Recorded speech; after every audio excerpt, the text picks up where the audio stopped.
you ready? Technique part one, we're working from the mount this week. Submission is the mission.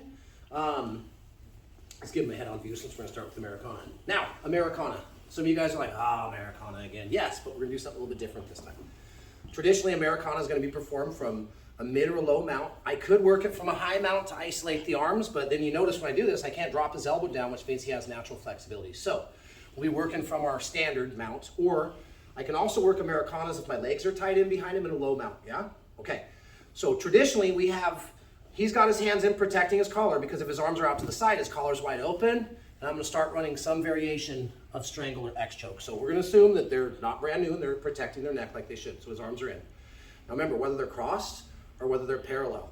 If they're parallel, I can choose either arm. If they're crossed, I always wanna take the top arm. It's gonna be harder to get to the bottom arm. So it's always, our traditional Americana is gonna be here. Boom, boom.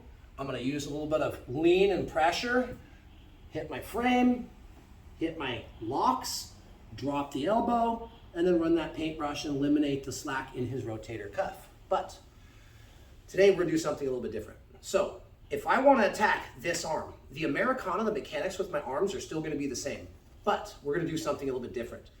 If I'm gonna attack the arm that's on my left side of his body, his right arm, I'm gonna put a single grapevine, leg lace, whatever you wanna call it, in on the same side.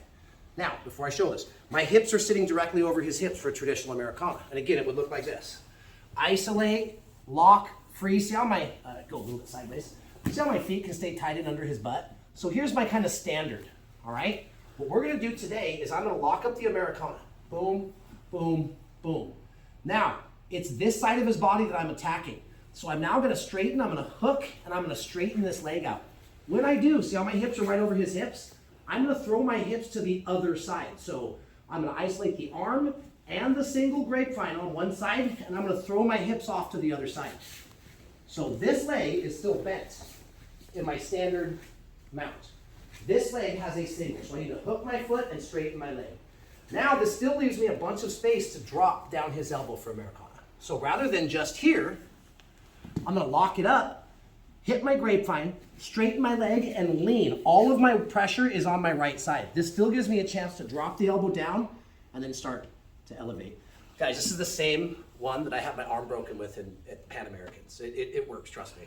So instead of just here, I'm gonna be isolating, locking it up, hitting my grapevine and extending my leg, and then throwing my hips. See how my hips are not even over the center of him right now? This is gonna be kind of paramount to this technique. So last time, I isolate the arm, I lock it up. If I don't lock it up, there's no sense in throwing my weight off. I hook the foot, straighten my leg, and lean. Now I sink the elbow, pin the wrist, and start to take it. Very last time. Boom, boom, lean, drop, lift. Be very gentle on your partner, you guys know that, right? Okay, 5 minutes. This is the special Americana. We don't have a name for it. We'll just call this the good. Ready? 1, 2, 3. Hold their foot out. So in other words, real quick. Let's just take the Americana out and stay there, shoulders. So if I'm like this, and I kind of have an active foot, and I'm like this, he's got some space and he can pummel his foot out. So this is why once I hook this, I want to fully extend my leg here. Now I'm actually pushing his leg up. Go ahead and pummel your foot out, Aaron. His leg is at such a weird position that I'm working against his MCL, his medial collateral ligament. If I leave any space here, like I bend my leg, he can pummel his foot out.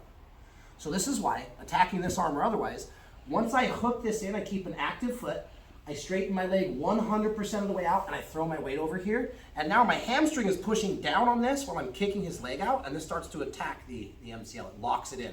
Now, if my foot was passive, he kicks his foot out. Go ahead. So this is why I keep that hook, that active foot.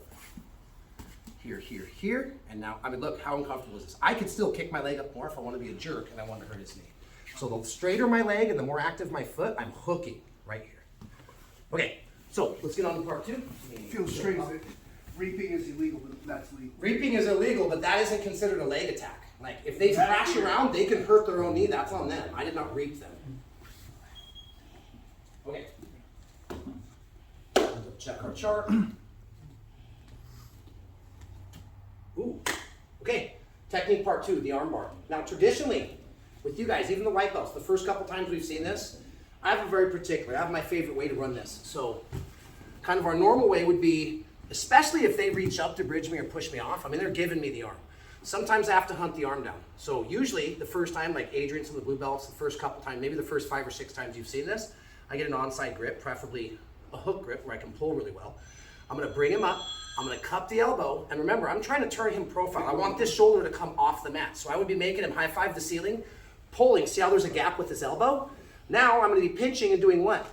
Bringing my foot, sliding it up into the armpit, and then sitting on him. Now I turn my chest, and I keep my knee high, I lean forward. All the weight is on this leg, it makes this leg very light, and I would transition the leg over the head, fall back, control the arm, and finish. So that's the arm bar I always teach you guys first. The one that we're gonna do today is gonna be a little bit different. For those of you guys that were here a couple weeks back, when we talked about from half guard, doing that chair sit, familiar? I needed what, 2 underhooks. So normally half guard, I would have 1 underhook in the head control and I'd run my tripod. The other day, we talked about this.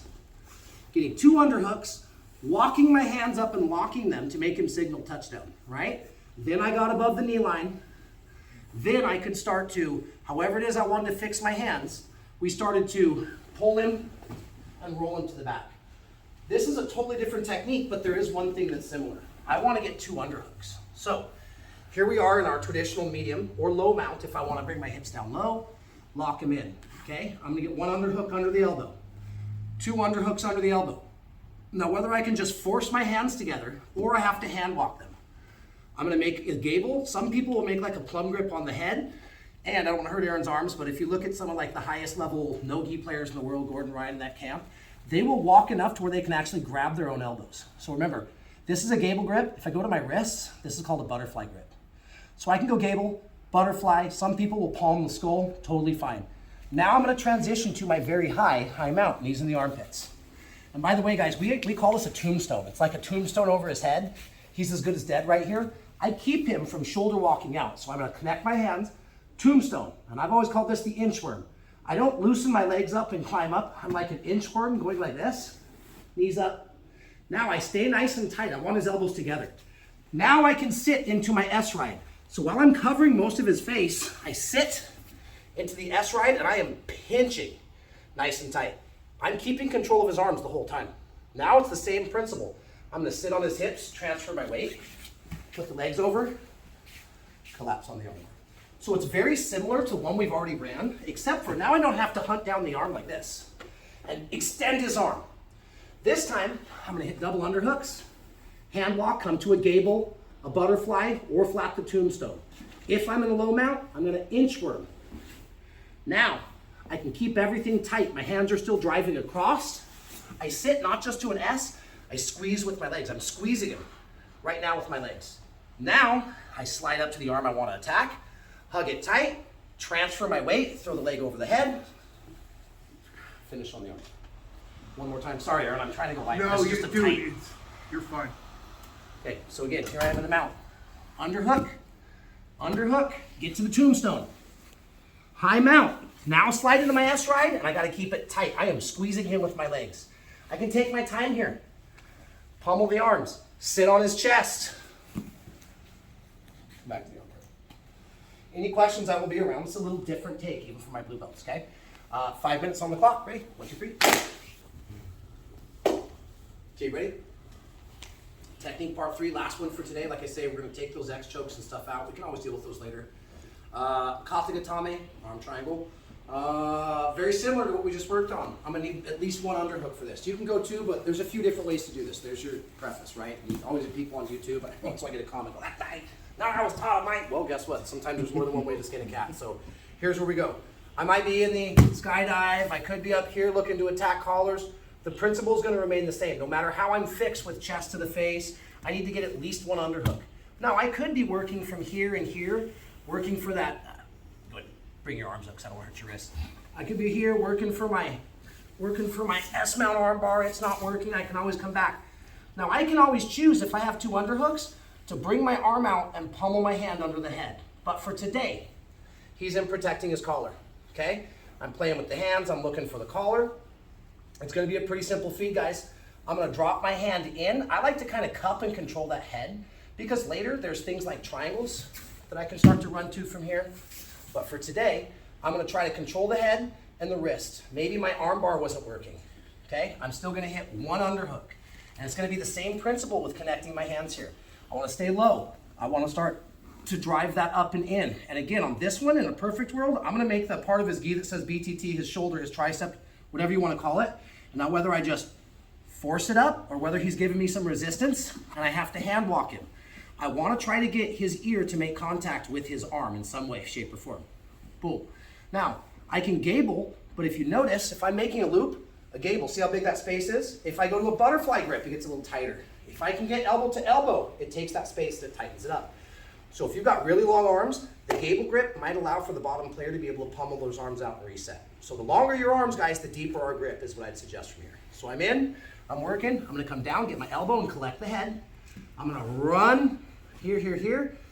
If I want to, I can also, if I get deep enough, I can kind of use this hand that's behind the head to trap this arm. Sometimes he has his hands out here, and I'm just gonna get as deep, elbow to elbow, butterfly, gable. I've got longer arms, so I'm usually trying for this. By the way, there's a submission, if you watch like the B team and the Craig Jones camp, they get to hear, they call it mother's milk. It's like I'm force feeding a baby, and they'll sit here and smother. This is actually a submission, right? Trent won like 2 or 3 world titles. We used to call it the belly smother. He'd get people here, and he'd smother them until they couldn't breathe and they give up. So Only time I ever tapped a higher belt was with that. So it's called mother's milk, but we will talk about that later. For now, control the head, get my elbow. I can even use my shoulder to turn the chin. I'm gonna drive, whether I need to finger walk or not. I'm gonna drive this up. Again, don't have any space right here. Let's set this up nice and tight. I can come elbow to elbow. Now it's all about pummeling my head to the other side of the elbow and then dropping my forehead to the mat. So once I get him here, I'm gonna pummel my head under the elbow. If I've got to dig a little bit, I've got to dig. I put my head on the mat. I try to come skull to skull. Now there's different connections I can do with my hands. If I'm in a butterfly or a gable or even elbow to elbow, once I pummel over that elbow, head low and tight, now I can uncommit from the mount. There's a few ways to do it. My favorite way, I'm clearly gonna come to this side. I'm gonna take my other foot. I'm basically gonna go to knee on belly, hook the hip, and now just straighten my leg and flatten out. Now remember, the key to this is gonna be leaving my head low and tight. Why? Because if there's space here, Aaron pummels his arm out and the Katagatame arm triangle is gone. So I need to get my skull low and tight to where there's no gap so he cannot pummel his elbow out. So I need to be low and tight. Now that I have this locked up and there's no gap, it's about my shoulder. If my shoulder's on his chin, I can kind of skull smash him, but guess what? Now that I've fixed the position, I can start to block and walk my shoulder down to his sternum. I like to connect my shoulder to the sternum, and then no matter if he's trying to drop his chin or not, I'm driving it forward, up and underneath, going skull to skull, and remember, this is a blood choke. Now it's a matter of staying low, driving into him, and bringing my elbow to the ground, flexing, squeezing, and starting to apply pressure. Side note, gable grip is okay. There are many different ways that we can fix our arm to give more pressure. So, go over a couple of them. I can gable, elbow, tight skull, low skull, and I can flex and squeeze. Some people will run to like a rear naked choke. My suggestion, if I'm gonna do this, don't put your hand between the head, that gives him space. If I'm gonna go rear naked choke, put your own arm on the outside of your head. This helps me drive the skulls together and lock it in. The third one, we can put our hand out here. The first couple times I saw this from Professor Pat, I was like, why would I do that? Well, what this does is allows me to stay low and push myself back into him. So whether I'm finishing on the gable, outside of my head rear naked choke, or I'm staying low and I'm using my foot to keep me on the mat and I'm driving in to increase the pressure. But remember, on Katagatame, I'm closing his arteries down with his own shoulder. Okay, so all that talk, I show 2 times. I'm in the mount, pommel to the head, get my elbow to the ground, whether I can just go one, whether I've got a finger walk, and I'm gonna stay low. When I'm ready, I'm gonna pummel my head low and tight. Knee on belly, come over, fix my hands. If my shoulder's not in the right spot, I do this little circular motion, drop it down, and now I scrape it under his chest, skull together, and I start to flex and squeeze. This is a blood choke. If you've never been caught in one, it takes a few times. Sometimes they tap out in 2 seconds. Sometimes you got to mad dog it a little bit. It might be 30 seconds. They're going to die tired. Okay, last time. Just make sure we're getting to a strong cross face first. Here's my cross face. Now I isolate the arm, pommel low and tight, fix my hands. Now I've Katagatame locked up. Hop to the side, flex, squeeze, put some pressure. And we start going a little bit quicker. Katagatame is not a gotcha sub. They will feel it coming. They're just helpless to do anything about it.